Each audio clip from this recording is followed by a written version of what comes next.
Halo, selamat datang di Sekolah Online Teknik Otomotif. Dalam video kali ini saya akan menjelaskan tentang torak. Torak merupakan komponen yang bergerak naik turun di dalam silinder sebuah engine untuk melakukan langkah hisap, kompresi, pembakaran, dan pembuangan. Nah, fungsi utama dari torak yaitu untuk menerima tekanan pembakaran dan meneruskan tekanan pembakaran tersebut untuk memutar poros engkol melalui batang torak atau connecting rod. Nah, torak terus-menerus menerima temperatur dan tekanan yang tinggi sehingga harus dapat tahan saat engine beroperasi pada kecepatan yang tinggi untuk periode waktu yang cukup lama. Dan pada umumnya torak terbuat dari bahan paduan aluminium dan alasannya adalah selain lebih ringan, aluminium juga radiasi panasnya juga lebih efisien dibandingkan dengan material lainnya. Nah, nama-nama atau komponen bagian dari torak akan saya tunjukkan. Pertama kita lihat dari atas. Ini adalah area yang menerima tekanan akibat hasil ataupun proses pembakaran di ruang bakar yang menekan piston dari titik mati atas menuju titik mati bawah pada proses pembakaran. Dan juga proses lainnya, area ini melakukan kerja pada saat hisap mendorong campuran udara dan bahan bakar, dan pada saat kompresi juga area ini menjadi penampang yang mengkompresikan campuran udara dan bahan bakar. Nah, komponen ini bernama head, dan komponen lain yang terkait di sini adalah area ini yang tiga. Selain yang menjorok ke dalam, ini adalah lens tiga ini, dan yang lubangnya ini dinamakan dengan grooves. Grooves ada tiga tempat ya. Yang pertama di area atas, tengah, dan paling bawah. Yang paling atas ini adalah yang paling atas dan yang kedua ini adalah compression ring grooves, sedangkan yang ketiga di sini ini adalah oil ring grooves. Ketiganya adalah tempat pegas torak ataupun cincin torak tersimpan di area ring groove ini. Dan yang lainnya, area ini dan juga ini adalah piston skirt yang berfungsi sebagai penampang pada saat piston menerima tekanan menyamping seperti ini. Area skirt menahan penekanan misal di area sini mendapat tekanan, maka piston cenderung bergerak seperti ini, maka skirt menahannya. Dan juga sebaliknya, pada saat tekanan di sini, skirt area ini menahannya. Dan yang lainnya di sini area dalam ini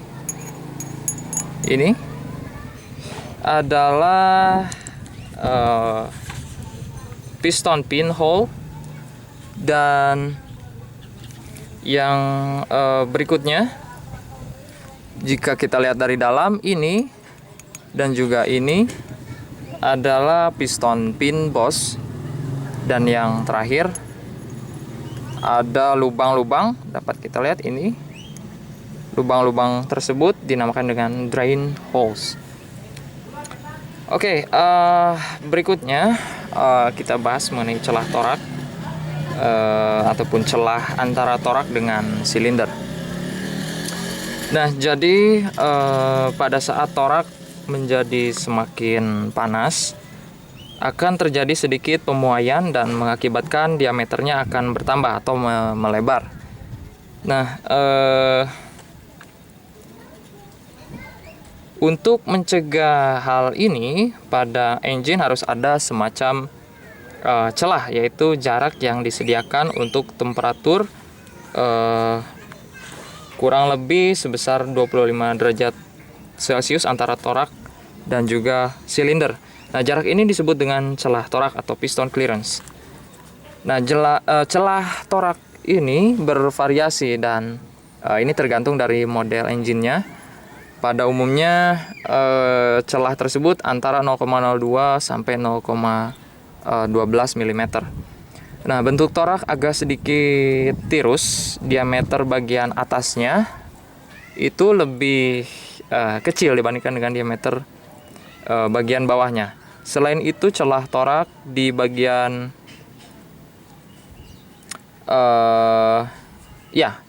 celah torak di bagian atas juga lebih besar, tentu saja karena diameternya yang lebih kecil maka celahnya lebih besar, sehingga di bagian bawahnya memiliki celah yang lebih kecil karena diameter torak yang lebih besar. Celah torak penting sekali untuk memperbaiki fungsi engine dan mendapatkan kemampuan engine yang lebih baik. Dan bila celah terlalu kecil, maka akan tidak ada celah antara torak dan silinder ketika torak panas. Hal ini akan menyebabkan torak menekan dinding silinder, dan tentu saja hal ini akan merusak engine. Nah, bila celah torak berlebihan, tekanan kompresi dan tekanan gas pembakarnya akan menjadi rendah dan akan menurunkan kemampuan engine. Oke. Kita beranjak ke komponen lainnya, komponen bagian dari mekanisme torak, yaitu pegas torak atau piston ring. Piston ring adalah komponen yang ini. Piston ring dipasang pada alur ring, ataupun istilah Inggrisnya adalah ring groove pada torak. Diameter luar ring torak sedikit lebih besar dibanding dengan torak itu sendiri. Ketika terpasang pada torak, karena pegas torak sifatnya elastis dan menyebabkan akan menyebabkan mengembang, sehingga menutup dengan rapat pada dinding silinder. Pegas torak juga terbuat dari bahan yang dapat bertahan lama. Umumnya pegas torak ini dibuat dari baja tuang spesial yang tidak akan merusak dinding silinder. Dan jumlah dari pegas torak bermacam-macam tergantung jenis engine, dan pada umumnya 3-4 pegas torak untuk setiap toraknya. Dan contoh yang saya ambil di sini, torak dan juga cincinnya merupakan torak yang digunakan pada sepeda motor Karisma, Honda Karisma 125D, yang memiliki 3 pegas torak atau piston ring. Yang 2 ini adalah compression ring, sedangkan yang 1 tetapi terpisah ini adalah oil control ring. Dan pegas torak mempunyai 3 peranan penting. Yang pertama adalah mencegah kebocoran campuran udara dan bahan bakar dan gas pembakaran yang melalui celah antara torak dengan dinding silinder ke dalam bak engkol selama langkah kompresi dan langkah usaha. Dan yang kedua, mencegah oli yang melumasi torak dan silinder masuk ke ruang bakar. Ketiga, memindahkan panas dari torak ke dinding silinder untuk membantu mendinginkan torak. Nah, mari kita bahas satu persatu pegas torak atau piston ring ini. Yang pertama, mari kita mulai dengan pegas kompresi. Pegas kompresi atau compression ring berfungsi untuk mencegah kebocoran campuran udara dan bahan bakar. Dan gas pembakaran dari ruang bakar ke bak engkol selama langkah kompresi dan langkah usaha. Jumlah pegas kompresi ini ada beberapa macam. Umumnya 2 pegas kompresi terpasang pada masing-masing torak. Dan pegas ini disebut top compression ring dan second compression ring. Yang top compression ring biasanya terdapat tanda 1 ataupun istilah lainnya yang menandakan bahwa pegas tersebut adalah pegas atas. Bisa kita lihat di sini. Nah, yang ini adalah top compression ring, terdapat tanda 1 di sini. Ya, dapat kita lihat. Dan ini adalah ukurannya. Sedangkan yang kedua tidak terdapat tanda nomor. Nah, pegas torak ini diposisikan dengan tulisan yang menghadap ke atas untuk yang top compression ring, sedangkan yang kedua dengan posisi yang tidak ditentukan atau dapat posisi bolak-balik.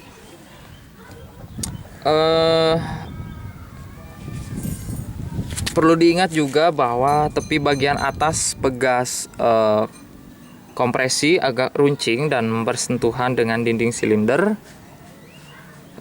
Ini dirancang untuk menjamin agar dapat menutup hubungan antara pegas dan silinder. Selain itu juga untuk mengikis oli engine dari dinding silinder secara efektif. Dan yang selanjutnya adalah pegas pengontrol oli. Ini sebetulnya satu kesatuan tapi sudah dilepas sehingga dapat terpisah seperti ini. Tadinya berbentuk seperti ini. Pegas pengontrol oli ini atau oil control ring diperlukan untuk membentuk lapisan oli atau oil film antara torak dan dinding silinder. Dan selain itu juga untuk mengikis kelebihan oli untuk mencegah masuknya oli ke dalam ruang bakar. Pegas oli ini disebut pegas ketiga atau third ring. Dan ada 2 tipe pegas pengontrol oli.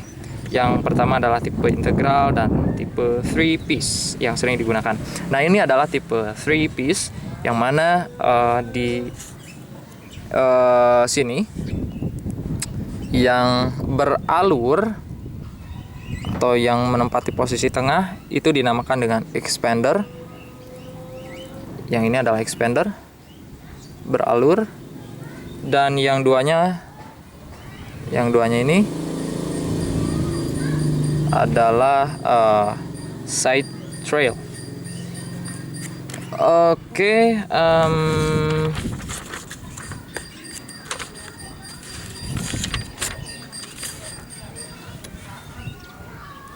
tipe 3 piece pegas pengontrol oli tipe 3 piece ini terdiri dari side rail yang fungsinya side rail yang ini fungsinya untuk mengikis kelebihan oli, dan expander yang mendorong side rail dan menekan pada dinding silinder dan ring groove. Tipe 3 piece ini fungsinya sama dengan tipe integral. Sekian penjelasan dari Sekolah Online Teknik Otomotif. Jika Anda memiliki saran ataupun pertanyaan, silakan tulis di kolom komentar. Terima kasih telah menonton.